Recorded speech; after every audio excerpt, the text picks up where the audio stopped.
congratulations na agad. You deserve naman.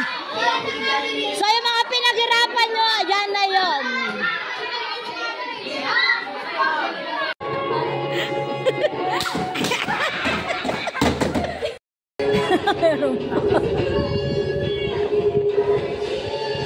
Ayan po.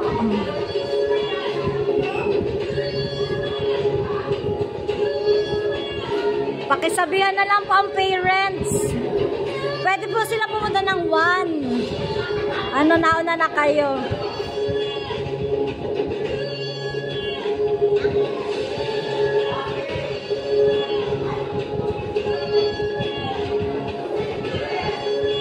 Yung mga nakakakilala po sa magulang nila, pakisabihan na lang.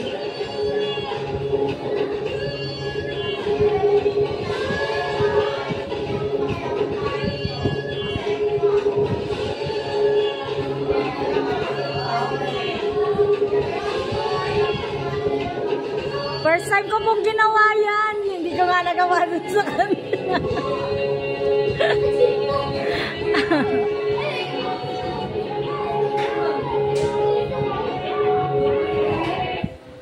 Yan na po. Thank you.